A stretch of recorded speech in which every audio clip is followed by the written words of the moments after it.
जय हिंद। आप सभी को स्वागत है आपका अपने YouTube चैनल स्टेनोग्राफर्स अड्डा में। तो बहुत लोगों का डाउट था पंचुएशन को लेके। ये मेनली एम्स के लिए वीडियो बना रहे हैं, लेकिन सारे लोगों के लिए ये हेल्पफुल होने वाला है, क्योंकि आपकी जब पंचुएशन में मिस्टेक्स होती हैं हिंदी में खासकर, तो वो मैक्सिमम अल्प विराम में ही होती हैं। तो आपको अल्प विराम को अच्छे से ही क्लियर कर लेना है, और मुझे नहीं लगता इस वीडियो को देखने के बाद आपको कहीं और देखने की ज़रूरत है, बस आपको प्रैक्टिस करने की ज़रूरत है। और एक और बात, अगर आप हिंदी स्टेनो सीख रहे हैं तो आपको हिंदी पे काम करना चाहिए। थोड़ा सा हिंदी का नॉलेज रखेंगे तो आपकी एक्यूरेसी में और बढ़ोतरी हो जाएगी, ठीक है। तो हिंदी पे आपको अच्छे से वर्क करना है। किसी भी लैंग्वेज में, जिस भी लैंग्वेज में आप स्टेनो सीख रहे हो, आपको जो भी लैंग्वेज अच्छी हो सिर्फ उसी में सीखना ही चाहिए। और अगर थोड़ी सी प्रॉब्लम है तो आपको उस लैंग्वेज पे काम करना है, ठीक है। तो बहुत सारी चीज़ें आपकी इसी से क्लियर हो जाएंगी, ठीक है। तो चलिए आज हम अल्पविराम की सारे रूल हैं वो देख लेते हैं, ठीक है। तो अल्पविराम की जो कॉमन सी बात है, जैसे प्रयोग कहाँ होता है। जैसे पहला है, किसी वक्ता के कथन का उल्लेख करने से पूर्व अल्पविराम लगाया जाता है। जैसे उसने कहा, मैं परीक्षा में बैठ रहा हूँ, ठीक है। तो ये कभी कभी आपके सेंस पे भी डिपेंड करता है कि आप अल्पविराम को लगाना समझ पा रहे हैं या फिर नहीं। उसने कहा, एक ठहराव है इसके बाद, तो वहाँ पे अल्पविराम लगेगा। ये एक कॉमन सी बात है। अगर आपने बचपन से हिंदी अच्छे से पढ़ी होगी तो आपको ये सारी चीज़ें कॉमनली समझ में आती हैं, ठीक है। लेकिन जिसका बैकग्राउंड हिंदी नहीं रहा है उसके लिए थोड़ी प्रॉब्लम हो सकती है, तो उसी के लिए ये वीडियो है, ठीक है। तो जैसे उसने कहा, वह परीक्षा में बैठ रहा है। लक्ष्मी बाई ने कहा, मैं मरते दम तक अंग्रेजों को झांसी नहीं दूंगी। सुनीता बोली, यहाँ के बाद आपका एक ठहराव आ रहा है ना, सुनीता बोली, तुमने जितना पढ़ा ठीक है, ठीक है। तो ये पहला रूल है आपका। तो जैसे कोई वक्ता है, कोई कथन बोल रहा है, उसके बाद जो भी कथन बोल रहा है उसके पहले आपका अल्पविराम आएगा, ठीक है। दूसरा देख लेते हैं, जब किसी उपवाक्य के भीतर कोई दूसरा उपवाक्य घुस आए तब अल्पविराम का प्रयोग पद, वाक्यांश अथवा खंड वाक्य के दोनों ओर लगाया जाता है। जैसे आप देख सकते हो, वह लड़का, कौन सा लड़का, किसकी बात हो रही, वह लड़का जो अभी आपसे मिलने आया था पकड़ा गया। वह लड़का पकड़ा गया, कौन पकड़ा गया, जो अभी आपसे मिलने आया था। मतलब यहाँ पे लड़के के बारे में बात हो रही है और बीच में एक उपवाक्य आया है, ये जो अभी आपसे मिलने आया था, जिसके बारे में बताया जा रहा है। तो यहाँ पे आपका अल्पविराम 2 बार आएगा, ठीक है।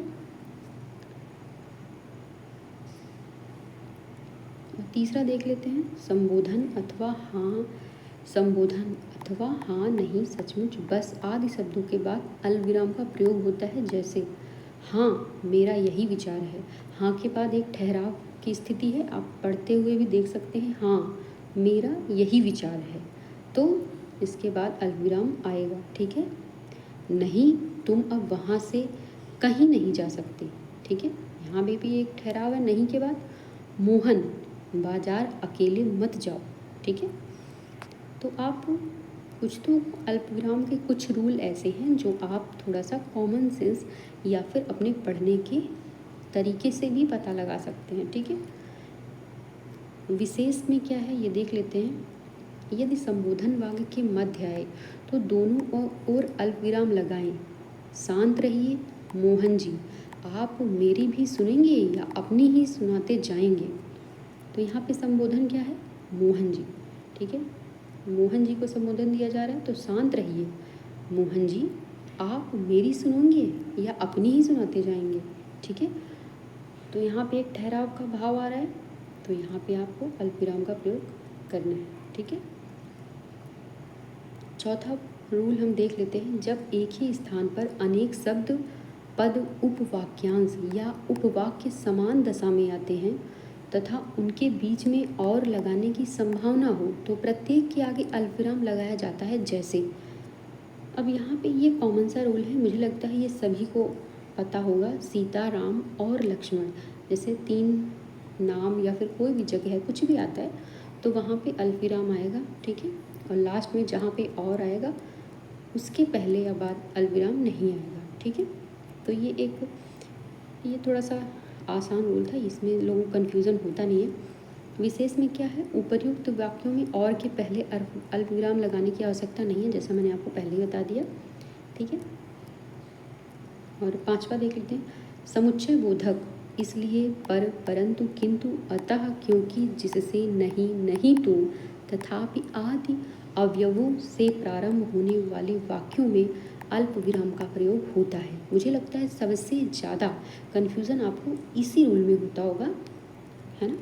तो यहाँ पे देख लेते हैं, ये आपको पूरा याद कर लेना है कि इतने सारे जो हैं अवयव दिए हुए हैं, इनके बाद आपको अल्पविराम, मतलब इनके पहले जो अल्पविराम का प्रयोग होता है। ठीक है, तो ये आपको अच्छे से याद कर लेना है, क्योंकि यहाँ पे लोगों को कन्फ्यूज़न होता है कि पर और परंतु, किंतु, ये सब तो कुछ अल्पविराम जैसे अल्पविराम की जगह पे ही यूज हो रहे हैं ना, ये कन्फ्यूज़न लोगों को होता है।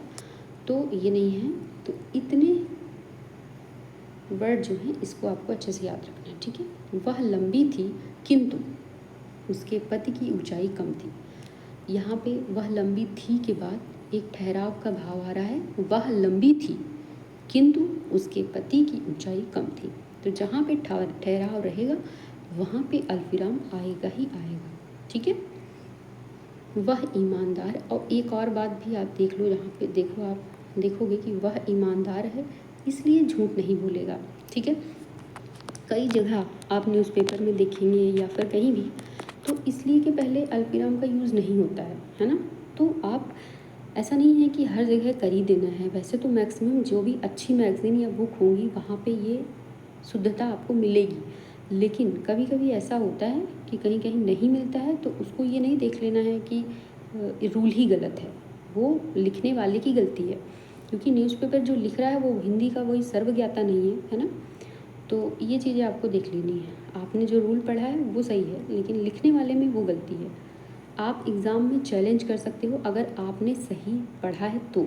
ठीक है, कोई न्यूज़पेपर का रेफरेंस देके आप कोई भी किसी को भी आयोग को चैलेंज नहीं कर सकते। ठीक है, तो 6 रूल देखते हैं। की के स्थान पर अल्पविराम का प्रयोग। उसने बताया वह सुबह सुबह टहलने जाता है। तो यहाँ पे अगर उसने बताया कि वह सुबह सुबह टहलने जाता है, ये भी लिखते तो भी सही होता। आप समझते हैं कि आपके बिना मेरा काम नहीं होगा, तो की के जगह अल्पविराम का प्रयोग आप यहाँ पे कर सकते हैं। ठीक है,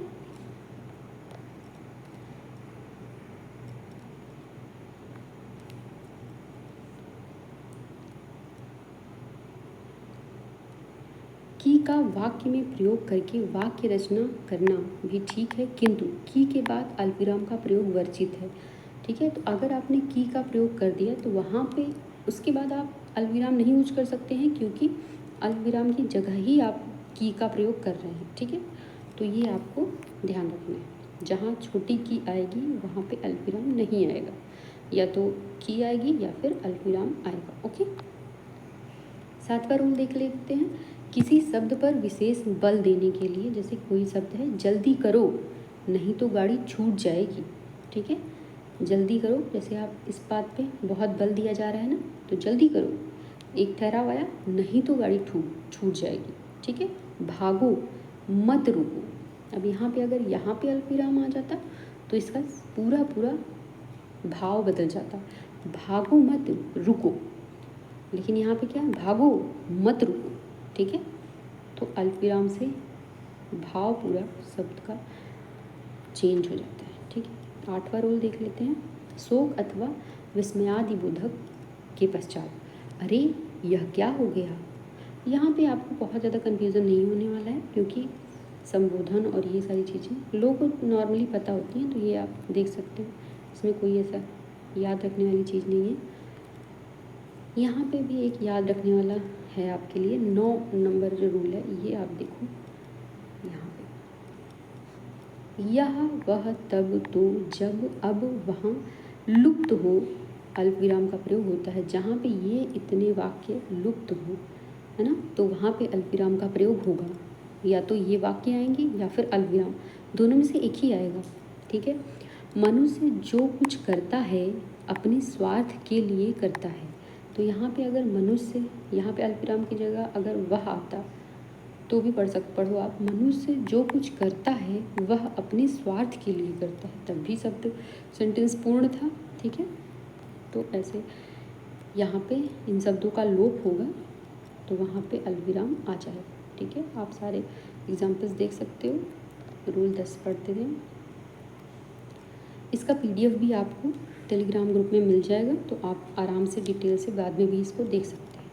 ठीक है, 10वां रूल देखते हैं। यदि संज्ञा उपवाक्य मुख्य वाक्य के पहले हो तो दोनों के बीच अल्पविराम चिन्ह आता है, जैसे तुम क्या चाहते हो, मैं नहीं जानता। ठीक है, तो उपवाक्य है और संज्ञा उपवाक्य है तो उसके बीच में भी अल्पविराम आएगा। विशेष में क्या है, संज्ञा उपवाक्य तथा विशेषण उपवाक्य के पहले कोई विराम चिन्ह नहीं आता है। जैसे उदाहरण आप देख सकते हैं, उसने कहा कि मोहन बीमार है। ठीक है, एक यहाँ पे आप पहले वाला रूल भी रिवाइज कर सकते हैं कि यहाँ पे दोनों जगह की आ गया है तो अल्पविराम तो आएगा ही नहीं, है ना। तो यहाँ पे आप देख सकते हैं वो चीज़ें आपकी प्रूव भी हो रही। ठीक है, जहाँ और शब्द छिपा रहता है वहाँ अल्पविराम चिन्ह का प्रयोग होता है। वही फिर से सारी चीज़ें हैं। राम पढ़ रहा था और श्याम खेल रहा था, और की जगह अल्पविराम आ गया, दोनों में से एक ही लगा सकते हैं।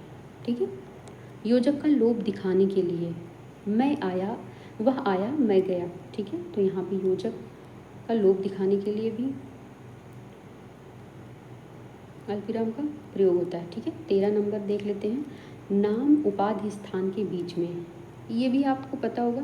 जैसे आप देख सकते हैं कि श्री राम मनोहर त्यागी MALLB, तो मतलब यहाँ पे उनका नाम है, फिर उसके बाद MA किया उन्होंने, फिर LLB। तो तीनों चीज़ों में अंतर दिखाने के लिए अल्पविराम का प्रयोग हो गया। ठीक है, डॉक्टर मनमोहन सिंह MBBS, पहले उनका नाम है फिर उनकी क्वालिफिकेशन, है ना। तो ऐसे ही आप जैसे डिफरेंस वही है कि नाम और जो है ये सारी चीज़ें आए तो कॉमा बीच में लगता ही है।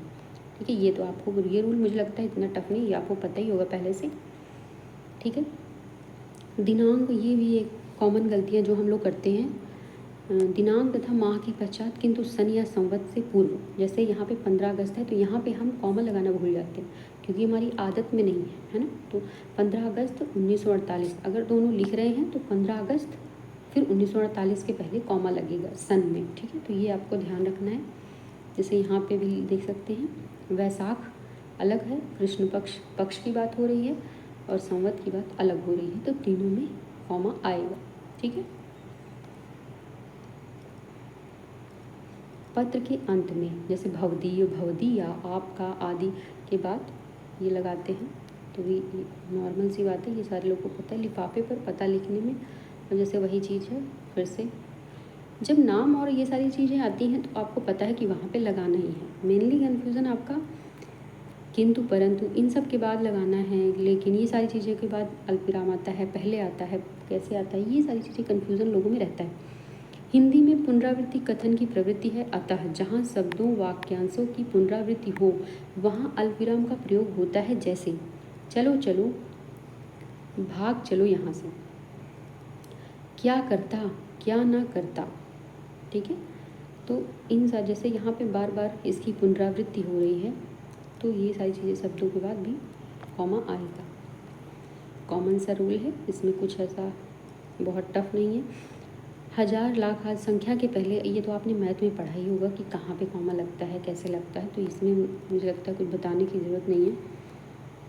किसी वाक्य में अस्पष्टता से बचने के लिए रोको, मत जाने दो, यहाँ पे अस्पष्टता अगर होती, यहाँ पे अगर कॉमा आ जाता रोको मत जाने दो, लेकिन यहाँ पे क्या है, रोको मत जाने दो।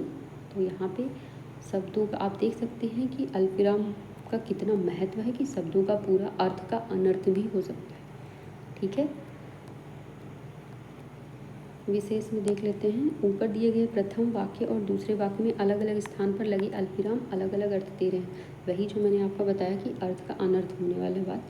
जब किसी घटना को श्रृंखलाबद्ध बनाया जाता है तब प्रत्येक घटना को अलग अलग बताने के लिए, जैसे अब कोई भी घटना है अलग अलग उसके बारे में बता रहे हैं, जैसे जन्म लेना, घर बसा, जीवन भर कमाना, हो सके तो कभी किसी की मदद करना, इसी में जीवन चला जाता है ना। तो एक जनरल स्टेटमेंट थी लेकिन अलग अलग उसके बारे में बताया गया, तो उसको जोड़ के एक साथ लिखना हो तो वहाँ पे अल्पविराम का प्रयोग होगा। अध्यापक आए, पुस्तक निकाली, जोर जोर से पढ़ाने लगी।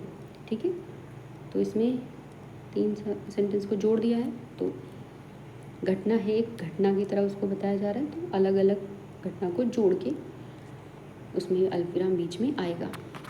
एक ही वर्ग के शब्द युग्म प्रयुक्त किए जाएं तो अल्पविराम का प्रयोग करना चाहिए। जैसे सोना और चांदी, तांबा और पीतल, लोहा और टिन, ये सब तो आपको पता होगा, इसमें कुछ भी नहीं है, क्योंकि जब भी ये ऐसे सेंटेंस आते हैं तो बीच में कॉमा लगता ही है। ठीक है, जब किसी लंबे वाक्य में एक से अधिक स्वतंत्र उपवाक्यों का प्रयोग हो, जैसे चाहती थी ऐसे बोलूं जैसे कोयल प्रथम किरण से बोलती है, ऐसे बोलूं जैसे कचनार के फूलों के बीच से बुलबुल बोल रही थी। जब इसको आप पढ़ेंगे ना तो आपको खुद ही पता चलेगा कि ठहराव कहाँ पे है। चाहती थी ऐसे बोलूं जैसे कोयल प्रथम किरण से बोलती है, ऐसे बोलूं जैसे कचनार के फूलों के बीच बुलबुल बोल रही हूँ। ठीक है, तो यहाँ पे आप देख सकते हैं कि एक से अधिक स्वतंत्र वाक्य हैं जिसको अल्पविराम के द्वारा जोड़ा गया है। ठीक है, छंदों की यति के बाद, ये भी कॉमन सा ही रूल है, अगर आपने छंद पढ़ा है तो आपको पता चलेगा। ठीक है, जैसे क्षमामयी तू दयामयी, ये क्षमामयी है, सुधामयी है ना, तो इन सब के बाद कॉमा आएगा। 25 में ये संख्याओं के बाद, ये तो नॉर्मल सा रूल है, इसमें क्या है, जो भी अगर संख्या लिख रहे हैं अलग अलग तो उसमें अल्पविराम आएगा ही आएगा। और एक जो सबसे इम्पॉर्टेंट रूल, ये एक आप विशेष जो बात लास्ट में लिखी है, अथवा लेकिन या जैसे यौगिक शब्दों के पहले अल्पविराम का प्रयोग नहीं होता।